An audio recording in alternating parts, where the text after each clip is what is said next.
Ողջույն հարգելի բարեկամներ, այսօր Civilnet-ի ոդկասթի տաղավարում հյուրընկալել եմ Ապրի Արմենիա հետազոտական կենտրոնի գիտաշխատող Սերգեյ Մելքոնյանին, որի հետ զրուցելու ենք Իրանի շուրջ եւ ավելի լայն մերձավոր արևելյան զարգացումներից եւ նաեւ անդրադառնալու ենք Իսրայելի քաղաքականությանը, որի մասին մեզանում կարծեք թե շատ չի խոսում։ Ողջունում եմ ձեզ Սերգեյ, շնորհակալություն հրավերը ընդունելու համար։ Բարև ձեզ, շնորհակալություն հրավերի համար։ Սերգեյ, մեր զրույցը սկսենք վերջին թերևս զարգացումներից։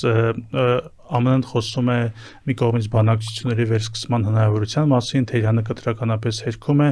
մյուս կողմից լուրեր տարածվեցին, որ Դոնալդ Թրամփ ԱՄՆ-ի նախագահը 1000 դեսանտ է ուղարկել Մերձավոր Արևելք Իրանի դեմ պատերազմի եւ նաեւ շատ է նշվում, որ նրանք փորձում են դիմելու են ցամաքային գործողության, գրավելու են Խարկ կղզին, այլ ինչպես իրանցիներն են ասում, ինչ է կատարվում Իրանի շուրջ եւ որքանով է հավանական ցամաքային գործողությունը։ Ուրեմն բանակցության վերաբերյալ ինձ թվում է կարևոր մի քանի հատ բան պիտի նշենք։ Առաջինը, նույնիսկ մեսեջների տարբեր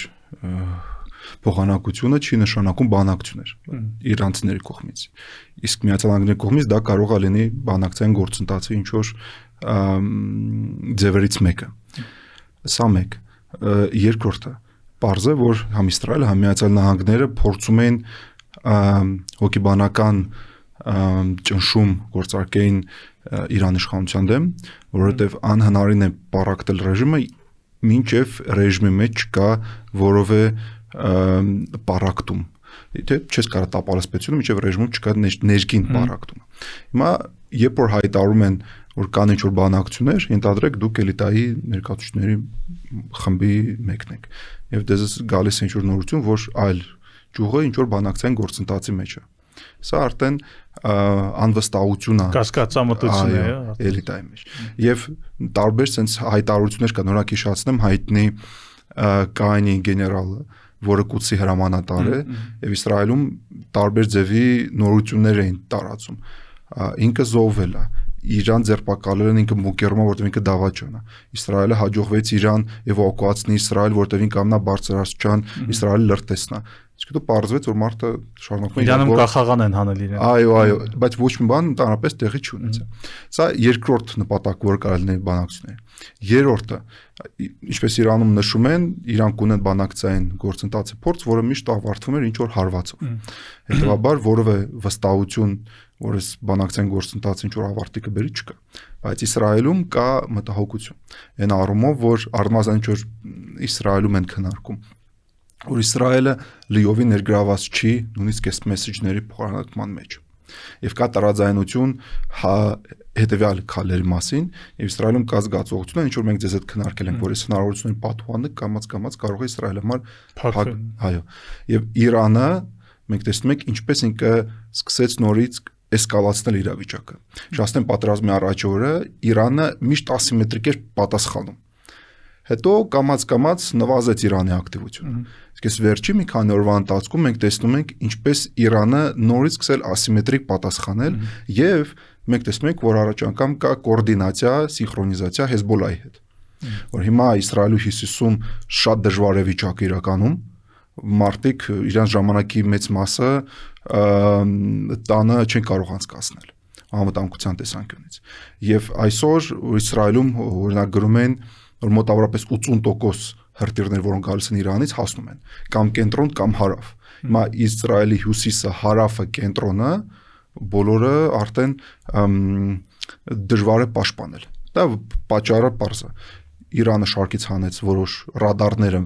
ամերիկյան մերձարևելքում, Իսրայելում հակահրթիռների քանակը գնալով նվազում է, եւ հիմա այստեղ Իրանը ավելի, ասենց ասեմ, ակտիվ շարունակում է լինել։ Ինչա վերաբերում ցամաքային գործընթացի մասին, ապա բոլոր քննարկում են իրեքատ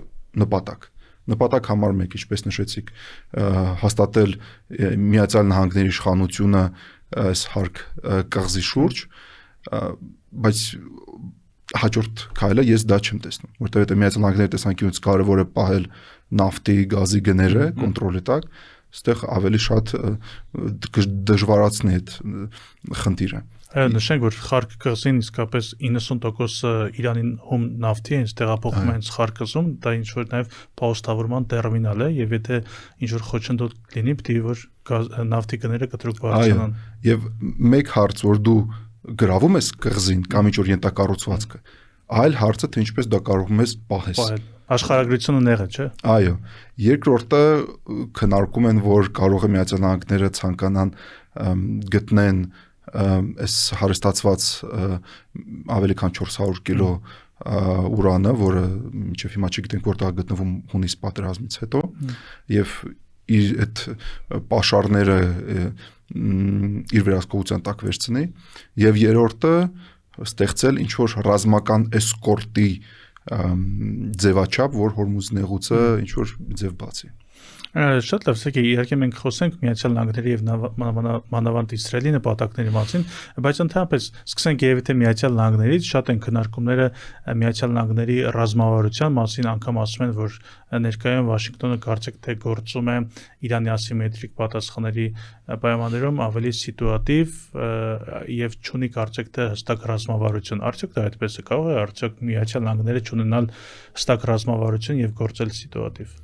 Ի վերջո ինչ նպատակ է հետապնդում Վաշինգտոնը։ Իսկ այս հարցին ավելի ճիշտ կլինի ամերիկագետները պատասխանեն,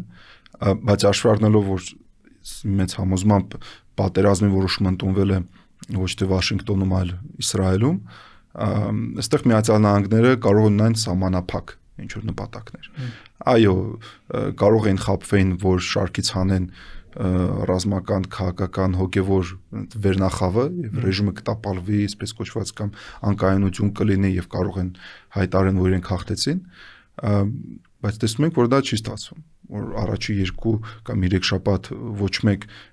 չէր կարող խոցել ամերիկյան ինքնաթիռներից մեկը, հիմա ասած մենք 2 օր մեկ ինչ որ լուր ենք ստանում, որ ոչնչացված իրանական հոփ համակարգը պատմության մեջ առաջի անգամ ինչ որ մեկը կարողանում է հարվածել F-35-ի չէ՞ սկսվեց, որը անսպասելի էր բոլորի համար։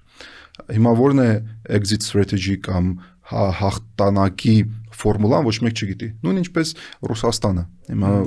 ո՞րն է Ռուսաստանի հաղթանակի ֆորմուլան Ուկրաինայում, չգիտենք։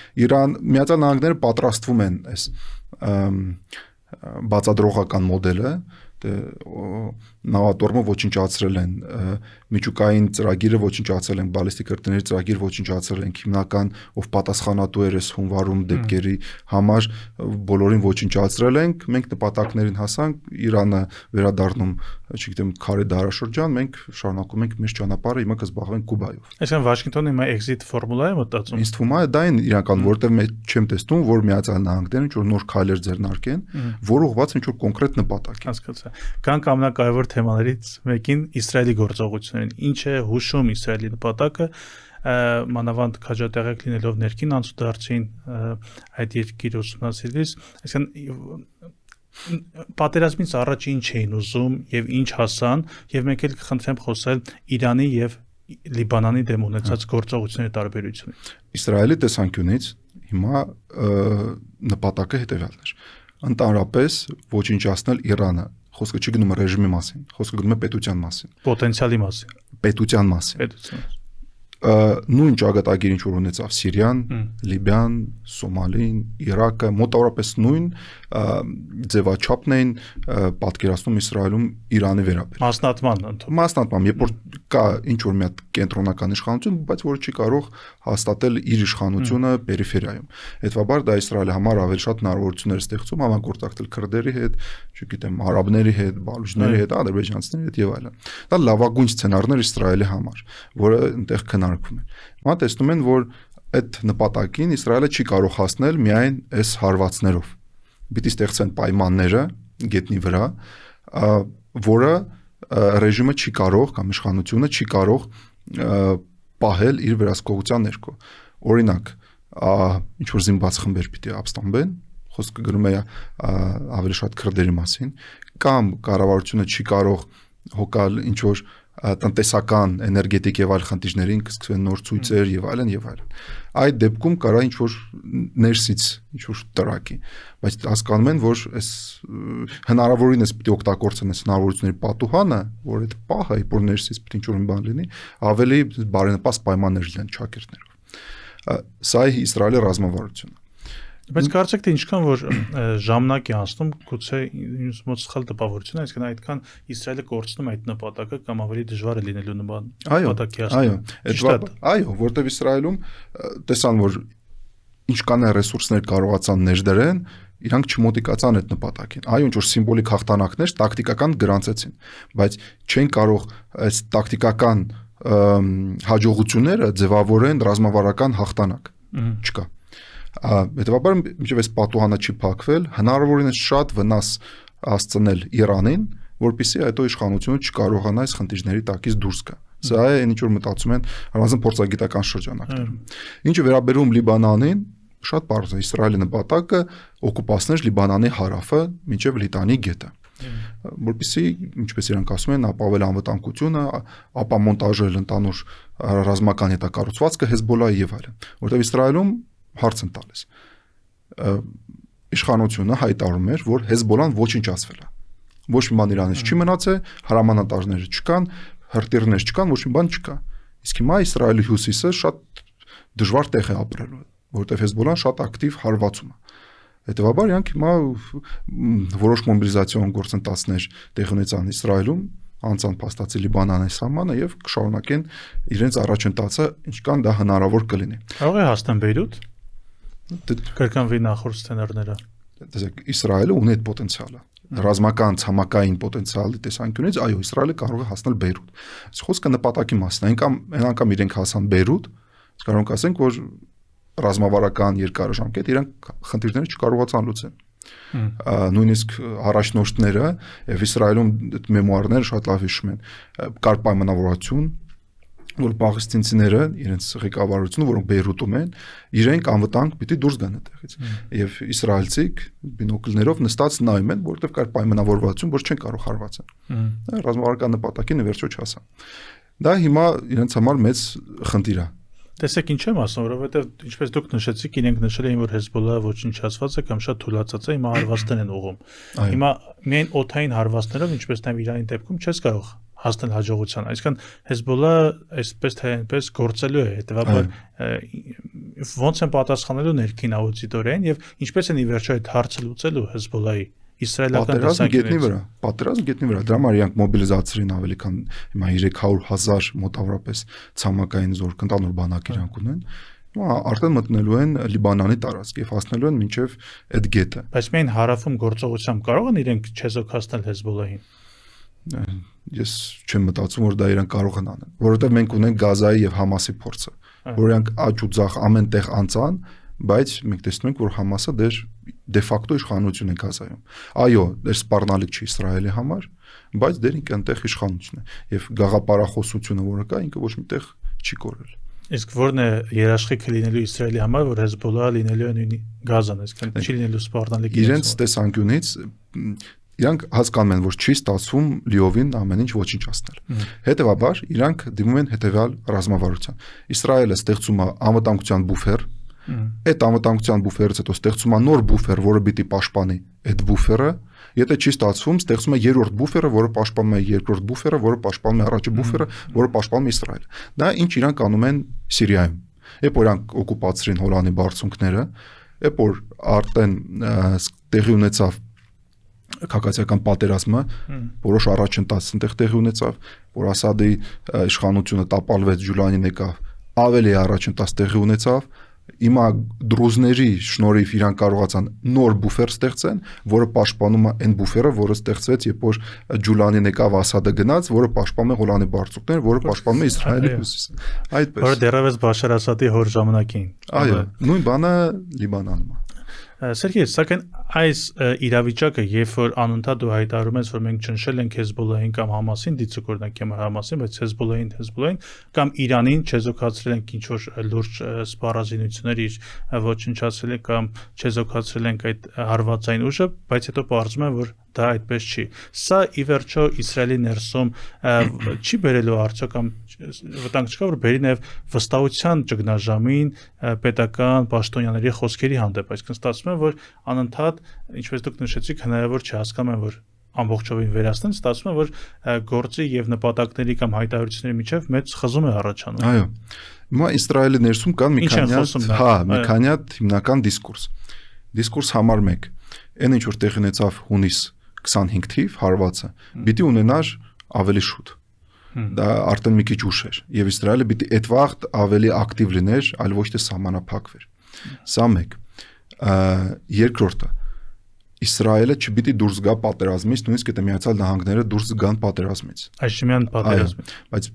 բոլորը դա քաղաքական գործիչների հայտարարությունն է, բայց փորձագետները հասկանում են, որ առանց Միացյալ Նահանգներ Իսրայելը չի կարող վարել պատերազմ Իրանի դեմ։ Առավել եւս զուգահեռ Հեզբոլլահի դեմ։ Առավել եւս եթե հութիները միանան։ Անհնարին է առանց Միացյալ Նահանգների օգնությամբ, նույնիսկ անուղղակի, օրինակ հակառակորդների տեսանկյունից։ Երրորդ դիսկուրսը, որը կա Իսրայելում, Իսրայելը ընդհակառակ պիտի դիմի ընդանուր մոբիլիզացիային եւ մինչեւ կա այսպիսի հնարավորություն լիովին դա օգտագործի, որովհետեւ նոյեմբերին Միացյալ Նահանգներում ընտրություններ են, կարող է Տրամպը կորցնի կոնգրեսը եւ ավելի դժվար կլինի քաշել Միացյալ Նահանգներին այսպես պատերազմին, հաշվի առնելով, որ ավելի քան 60% Ամերիկայի հասարակության դեմ են ընդհանրապես այս պատերազմին։ Եվ կա շատ մեծ վտանգ հասարակության մի մասի մեջ, որ եթե Միացյալ Նահանգները դուրս են գալիս, Իսրայելը ունակ չի վարել պատերազմը, հետեւաբար անվտանգության խնդիրները ոչ միտեղ չեն կորում։ Եվ Իսրայելը մնում է միայնակ։ Եվ բոլորը հիշում են ինչ որ ասում էր Նետանյահուն, որ մենք պիտի պատրաստ լինենք հրաժարվենք մի օր Միացյալ Նահանգների օգնությունից, մենք պիտի դառնանք Սպարտա, մենք կլինենք մեկուսացված, այո, բայց մենք պիտի լուծենք այս բոլոր մեր խնդիրները։ Հիմա երբ նշեցիք, որ Միացյալ Նահանգները կարծեք թե ելքի տարբերակներ է փնտրում, այդ գործնականում ինչ սպասել է, այսինքն Իսրայելը ինչպես կվերաբերվի եւ ինչ կանի այդ դեպքում։ Իսկ կողմից էլ Իսրայելի նպատակները չեն որևէ տեղ կորում։ Սումա Իսրայելը պիտի անի ամեն ինչ եւ կանի ամեն ինչ, որպեսզի հնարավորինս երկար, եթե նույնիսկ ոչ ուղղակի, բայց անուղղակի պահել Միացյալ Նահանգներին այս պատերազմի մեջ։ Որովհետեւ ել եմ ասում, կստացվի իրավիճակ, երբ որ Միացյալ Նահանգները դուրս եկան եւ Իսրայելը միայնակ մնաց։ Դա ռեալ վտանգ է Իսրայելի։ Այո, դա Իսրայելի համար ամենամեծ վտանգներից մեկն է, երբ որ ինքը ունի ռազմավարական դաշնակից, որը ին աջակցում է Իսրայելը, պասի ունի այն ճակատները, որը ես նշեցի։ Իրանը, Եմենը, Լիբանանը առնվազն 3 հատ ճակատ կա։ Այդ նույնը չենք խոսում Արևմտյան Ապա, Գազայում կարող ինչ որ բան լինի կամ Սիրիայում եւ այլն։ Լավ, մեկ այլ թեմայի միջև կուզեի նաև Իրանի նպատակների մասին խոսել, թե պատերազմը ինչպիսի տեսք ունի նաև Իրանի կողմից, բայց միջև այդ Պարսից ծոցի երկրների մասին կուզեի խոսել, արաբական երկրների, որոնք որ ստացվում է, որ նաև մեծապես դժում են կամ իրենց վրա են վերցնում այդ հարվածները Իրանի շուրջ ընթացող զարգացումներից, իսկ մենք գիտենք, որ նաև իրենք ունեն Աբրահամյան համաձայնություններ Իսրայելի հետ, այս պատերազմը առասարակ կարող է ինչ-որ ձև կամ կարող է ազդել Իսրայելի եւ ծոցի արաբական երկրների միջև հարաբերությունների վրա։ Այս պատերազմի ավարտը արդեն ցույց կտա, թե որ ուղղությամբ կգնան Պարսից ծոց երկրները։ Կամ իրանք կգնան կստեղծեն ինչ որ նեղ տարածաշրջանային դաշինք, որը այո կա, բայց չենք տեսնում իր դեր էֆեկտիվությունը, որովհետև իր հիմնական հույսը Միացյալ Նահանգներն են։ Եթե իրանք կարողանան ինչ որ զարգացման գործընթաց տեղ ունենա, սա մի ճանապարհ է։ Երկրորդ ճանապարհը ավելի խորը համագործակցեն Իսրայելի հետ եւ փորձեն այնտեղ գտնեն անվտանգության երաշխիք։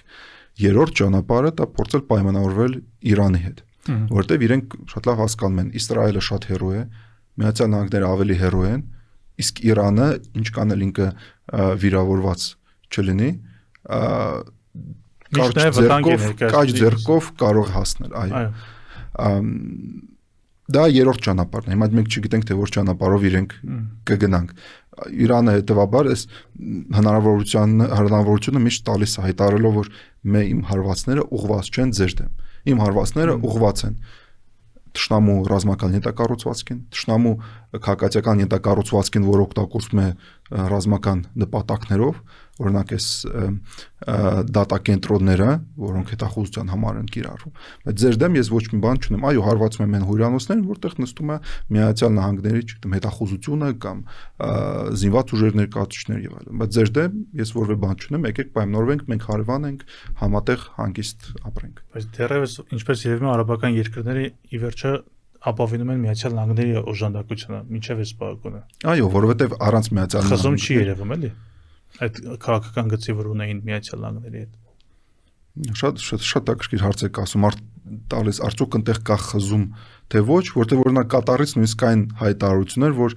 չգիտեմ, դուք ապրում եք ոնց որ Հոլիվուդի կինոյի մեջ, բայց մենք այստեղ կինոյի մեջ ենք, մենք այստեղ պատերազմի մեջ ենք գտնվում, նաև ձեր պատճառով։ Մյուս կողմից մենք տեսնում ենք այլ մեսեջներ Սաուդյան Արաբիայի կողմից, որ այո, գուցե մենք միանանք Միացյալ Նահանգները, եթե ավելի ակտիվ պատրաստ լինեն ինչ-որ ցամաքային գործընթացներին, մենք բոլորս կմիանանք այդ պատերազմին, որը ավելի վտանգավոր կարող է իրենց համար լինի։ Այդ եմ ասում, ինչպես կավարտվի պատերազմը, դա արդեն ընդանուր պատկեր կստեղծի այս Պարսից արաբական երկրների ապագային։ Շատ լավ, կանք Իրանին համաձայն եք այն դիտարկման հետ քննարկումներ կան այն մասին, կարծիքեր են չէ, որ Իրանին զեռանդու չէ պատերազմի դադարեցումը հիմա։ Հիմա ոչ, նույնիսկ բայց կարճաժամկետ դա այդ կարիքը կլինի, որովհետև այո, Իրանում հայտարարում են, որ իրենց ունակությունը հրթիռների կառուցման դեր կա, ինքը աշխատում է եւ որևէ խնդիր չունեն իրենք։ Իրանք պաշարները չեն ավարտվում, այսպես ասած։ Այո, իրանք նվազում են, բայց Իրանը շարունակում է արտադրել։ Բայց խոսքը գնում է դրա մասին, որ Իսրայելը եւ Միացյալ Նահանգները շատ դիպուկ հարվածում են հենց այդ կետերին, որտեղ իրենք կարող են արտադրեն այդ հրթիռները։ Հետեւաբար, այո, Իրանի ունակություն արտադրել հրթիռները գնալով կնվազեն։ Եվ այստեղ օգնության կարիք կլինի։ Առաջին հերթին Ռուսաստանի, երկրորդ հերթին Չինաստանի կամ չգիտեմ Հյուսիսային Կորեայի եւ այլն։ Սա մեկ, բայց Իրանը դեր ունի որոշ քարտեր, որը ինքը դեր չի օգտագործել։ Որոնք են։ Առաջինը հութիները։ Եթե հութիները փակեն Բաբ el-Մանդեբի նեղուցը, Կարմիր ծովի։ Այո, հետեւաբար նավթի գները նույնիսկ ոչ 1 ամսվա ընթացքում կդառնան $200, այլ մի քանի օրվա ընթացքում։ Իրանք ընդհանրապես դեր խաղի մեջ են։ Նույնիսկ իրենք չեն հարվածում Իսրայելին, ինչպես այսօր մենք տեսնում ենք։ Սա ինձ թվում է ամենակարևոր իրենց քարտն է։ Քարտ համար 2-ից մենք տեսնում ենք, որ իրենք դեր ունեն նոր հրթիռներ, որոնք երբեք չեն կիրառել եւ ոչ մեկ այդ հրթիռների մասին չգիտեր։ Դա Իսրայելի համար նաեւ նորություն էր։ Այն ինչ որ մենք տեսնում ենք մոնիտորինգից, եւ եթե Իրանը շարունակի այս տեմպերով կամ ավելին էսկալացիային դիմել, ապա Իսրայելը չի կարող դիմադրել այս ծավալին, որտեղ այնտեղ կոմբինացիա են անում դրոնները, բալիստիկ հրթիռները եւ նոր ձևի հրթիռները եւ հոբ համակարգը չի կարող դիմադրել։ Եվ դեր դաշնակիցները չեն միացել, պարզավոր ոչ միացել, ոչ Ռուսաստանը, ոչ Չինաստանը ուղղակի չեն պատերազմելու, բայց ավելի ակտիվ օգնություն դեր իրենք չեն տրամադրել, բայց կան տարբեր քննարկումներ այդ հարցում։ Շատ լավ, Իրանը մի քանի հասնում է նաև պայմաններ թելադրել կամ նշելով, որ պետք է այնպիսի համաձայնություն կնքվի, որ այլևս անվտանգության երաշխիքի հարցն է բարձրացնում, ասելով, որ այնպիսի համաձայնություն պետք է կնքվի, որ այլևս երաշխավորի, որ պատերազմ չի լինելու։ Ինչպես է սա պատկերացնում, թե սա ուղղակի դիվանագիտական հայտարարություն է։ Ընդհանրապես չեմ պատկերացնում ինչ երաշխիք պիտի լինի։ Ընդամենը մեկ երաշխիք, որը տեխնիկապես հնարավոր է իրականացնել, դա լիովին Միացյալ Նահանգների դուրս գալ Մերձավոր Արևելքից։ Բայց դա անիրատեսական է։ Դա հնարավոր չի։ Հնարավոր է, բայց հավանականությունը, այո, հավանականությունը շատ ցածր է, որ Պարսից ծոցից դուրս գան, ընդհանրապես Իրաքից դուրս գան եւ այլն, ընդհանրապես որևէ ռազմական ներկայություն Միացյալ Նահանգների չլինի, որովհետեւ բոլորը հասկանում են, որ այս Իրաք, Սիրիան, Պարսից ծոց երկրները եւ այլն, իրանք ընդամենը բուֆեր են Իսրայելի եւ Իրանի միջև։ Իսկ եթե այնտեղ չլինի Միացյալ Նահանգների ներկայությունը, ապա Իսրայելը ավելի խոցելի կլինի։ Եթե չլինեն այնտեղ նույնիսկ այդ ռադարները։ Որովհետև այլ դեպքում, այո, Ուկրաինայի кейսում մենք հասկանում ենք, թե ինչ երաշխիքների մասն է խոսում, չէ՞։ Ֆորմուլան նույնն է։ Ուկրաինան ասում է, ինձ պետք են երաշխիքներ, եւ այդ երաշխիքները կարող են տրամադրել Միացյալ Նահանգները կամ Եվրոպան։ Որ ստեղծում է ինչ-որ մեխանիզմ, դե Ռուսաստանը հարձակվում է, ապա փաստացի գործում է ՆԱՏՕ-ի օրենքները, չլինելով ՆԱՏՕ-ի անդամ, դուք բոլորը միանում եք պատերազմին։ Սա զսպող ֆակտոր է Ռուսաստանի համար։ Բայց Իրանի դեպքում ոչ մեկ պատրաստ չի այդ երաշխիքներ տրամադրի, նույնիսկ Չինաստանը։ Հասկանալի է։ Դեռ վաղ է խոսել ընդհանրապես, թե ինչ վիճակում է Իրանը, մանավանդ իր ռազմական պոտենցիալի տեսանկյունից եւ ինչ տեսք է ունենալու, եթե վարչակազմը մնա, ինչ տեսք է ունենալու հետպատերազմական փուլում։ Ի վերջո, այո, վարչակազմը դիմադրում է եւ այս փաստորեն ստացվում է, որ Իրանը դիմադրում է մեկ բան էլ, այսինքն անընդհատ ասիմետրիկ պատասխաններ է տալիս, բայց ենթադրել է, որ Իրանը ի վերջո, այսինքն թուլանում է։ Այո, Իրանը թուլանում է։ Ինչ խաղացող է դառնալու Իրանը։ Այստեղ տարբեր սցենարներ կան, թե ինչ կարա տեղի ունենա։ Առաջինը, բացի նրանց, որ ինքը թուլանում է, այնտեղ փոխվում է սերունդը։ Այն սերունդը, որը ըստ տարբեր վերլուծությունների ավելի քիչ գաղափարական է, բայց ավելի շատ պրագմատիկ է, որովհետև իրենք չեն անցել են ընդանուր ճանապարհ 75 թվականի հեղափոխությունից, Իրան-Իրաքյան պատերազմի եւ այլն։ Իրանք ավելի պրագմատիկ են եւ ավելի լավ են, ոչ թե ավելի լավ, այլ ավելի ուղղ են նայում որոշ հարցերին։ Նույնիսկ դա լինի սեպահում կամ քաղաքական վերնախավում։ Եվ դա կբերի դրան, որ ավելի հեշտ կարող է լինի պայմանավորվել, ինչ որ այլ բեռ իրենց վերից գցել, բայց մյուս կողմից այստեղ որ խնդիրը այստեղ ոչ միայն Իրանում, այլ նաև Իսրայելում, դե Իսրայելը կշարունակի տեսնել իրենց մեջ անվտանգության սպառնալիք, իրանք այլ տարբերակ չունեն շարունակել դիմադրել Իսրայելին։ Սա անվերջանալի ինչ-որ բան է։ Այո, եթե չլինի ինչ որ պայմանավորվածություն, բայց ես չեմ տեսնում այս պայմանավորվածությունը, որը կընդունի համ Իրանը, նույնիսկ չունենալով այն վերնախավը, որը կարող է ենթադրենք բոլորը պայմանավորվում Միացյալ Նահանգների հետ, բայց կար ինչ-որ վերնախավ, որ ամեն ինչ բլոկում էր։ Ենթադրենք այտենց էր, բայց հիմա նույնիսկ իրեն չկան, չեմ պատկերացնում, որ այլ ընդանուր էլիտան ունենա կոնսենսուս Իսրայելի հետ։ Դա գրեթե բացառվում է։ Բայց հիմա ինչպես է երևում, այդ վերնախավից հետո ինքը ավելի բաց կլինի, ավելի պրագմատիկ կլինեն Իրանի իշխանությունները, թե ավելի հակառակը։ Որովհետև նույնիսկ ժողովուրդը փաստացի ականատես եղավ, որ իրենց կես դար համոզում են, որ Իսրայելը եւ Իրանը իրենք անվտանգության սպառնալիք են մեզ համար։ Հետևաբար մենք պիտի գումար ուղարկենք եւ աջակցենք Հեզբոլլային, Համասին, Հաշտաշաբին, բոլորին, նույնիսկ Ասադին։ Ժողովուրդը ասում է հոգնանք։ Դուք բոլորին օգնում եք, ինչ որ դիմադրում եք Իսրայելին, Ամերիկային շատ հեռու, բայց մենք այդտեղ շատ վատ ապրում ենք։ Հիմա ժողովուրդը տեսավ, որ իսկապես այս հարցով իրենք ճիշտ են։ Այո, եւ այդ ժողովուրդը պատրաստ է այս վատ պայմաններում ապրել, մինչեւ կա այս վտանգը։ Իսկ այս վտանգը ընդհանրապես չլինի, օրինակ պատերազմը ավարտվի, ինչ որ ժամանակ անցնի, հարցեր ավելի դժվար կլինի պատասխանել, թե ինչու ժողովուրդը այսպես վատ տնտեսական վիճակում է գտնվում։ Եթե իրենք կարողանան պատասխանել այդ հարցերին, իսկ այստեղ հենց կարող են դաշնակիցները օգնել։ Եթե խոսքը գնում է ոչ ռազմական օգնության, ովքեր Չինաստանը, Ռուսաստանը եւ այլ երկրները, տրամադրելով սովորական նույնիսկ սնունդ եւ այլն։ Ռուսաստանը ինքը ունի իր խնդիրները, Չինաստանը ոնց տեսնում եք, որ ամենևին չի շտապում կարծեք թե Իրանին։ Այո, բայց եթե պատերազմը ավարտվում է, հումանիտար ոլորտում շատ հեշտ բազային կարիքներ։ Այո, բազային կարիքներ եթե իրենք կարողանան տրամադրեն, ժողովուրդը որևէ ոչ թե որևէ, այլ իրենց բողոքի մակարդակը կնվազի։ Շատ լավ, եւ վերջում Սերգեյ, ընդհանրապես մի քանի երկրներ են քննարկվում, որոնք ակտիվ միջնորդական առաքելությամբ են հանդես գալիս Իրանի եւ Միացյալ Նահանգների միջեւ դադարեցնելու պատերազմը։ Կա նույն Կատարը, Թուրքիան, Պակիստանը, որ երկրներն են ձեզ ավելի հավանական թվում։ Իսկ Հայաստանը կարող է մասնակցել, որովհետև Պակիստանում օրինակ Իրան-Պակիստան սահմանը կոչվում է խաղաղության սահման, ցույց տալով որ որովե անվտանգության խնդիր չկա։ Հաշված բելուչների խնդիր։ Այդ արդեն